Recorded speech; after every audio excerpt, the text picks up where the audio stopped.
বাবার আদেশে যুগের পর যুগ এভাবে ছয় ভাই একসাথে মিলেমিশে একটি দোকান পরিচালনা করছে।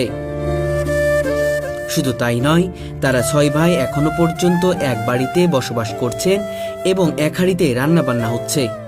শুনতে অবিশ্বাস্য মনে হলেও বাস্তবে এমনটাই করেছেন তারা।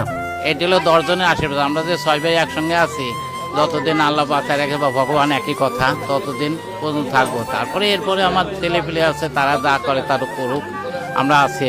তবে এই অসম্ভবকে সম্ভব করার পেছনে তাদের স্ত্রীদের ভূমিকা অপরিহার্য।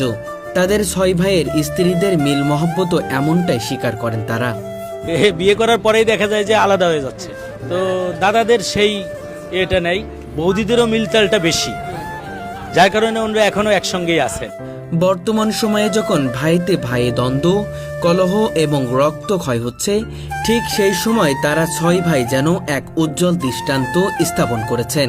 আমরা আজ পর্যন্ত শুনি নাই যে ছয় ভাইয়ের ভিতর তাদের কোনো কলহ, কোনো গন্ডগোল কিংবা কোনো মারামারি কিংবা কোনো কিছু হয়েছে, এই ধরনের কোনো কিছু আমাদের নলেজে আসে নাই, আমরা শুনি নাই, আজ পর্যন্ত আমরা শুনি নাই। আর মনে হয় না যে বাকি জীবনটা আমরা শুনবো যে তারা ভাই ভাইতে গন্ডগোল করছে কিংবা কোনো কিছু হয়েছে। তাদের মিল মহব্বত দেখে মনে হয় যেন ছয়জনই একে অপরের বন্ধু। ছোটবেলা থেকে এখন প্রায় সবাই বৃদ্ধ, তবুও তাদের মধ্যে কোনো ঝগড়া, বিবাদ বা মারামারি হয়নি। জীবনের বেশি সময় তো পার হয়ে চলে আসছি, এখন সামনে যে কয়টা দিন আছে এভাবে আমরা চলে যেতে পারি, এটাই সবার কাছে আমাদের দোয়া কামনা, যে সবাই আপনারা দোয়া করবেন যে আমরা এভাবেই যে কদিন বেঁচে থাকি যেন এভাবে চলে যেতে পারি।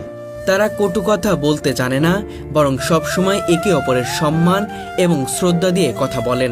সবাই একসাথে থাকে, আর তার চেয়ে ভালো কাকিরা অনেক ভালো। আর আমি তো প্রায় 8-9 বছর ধরে আসছি, তা কারোর সময় মানে কাকাকের কোনো মানে ঝামেলা দেখি নাই আজ পর্যন্ত। ফরিদপুর জেলার বোয়ালমারী বাজারের ঠাকুরপুর গ্রামের ষষ্ঠীচরণ পাল ছিলেন তাদের বাবা।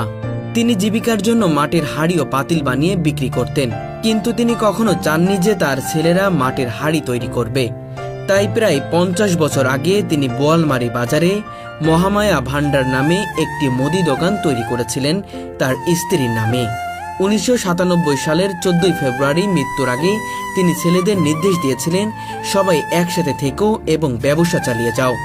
ষষ্ঠী পালের মৃত্যুর পর তার 6 ছেলে মিলিত হয়ে দোকানটি একসাথে চালিয়ে যাচ্ছেন। ধরেন আমার জন্মের থেকেই তো আমরা একসাথে, তাই বলুন তো আছে আর কি। 75 চলছে। সাধারণ মানুষ বলে যে মোটামুটি এখানে আসলে পরে জিনিসটা ভালো পাবো, মনের একটা তৃপ্তি থাকে, তারপরে মনের একটা আন্তরিকতা আছে সবার সঙ্গে, সবার আমাদের তাদের সঙ্গে আছে।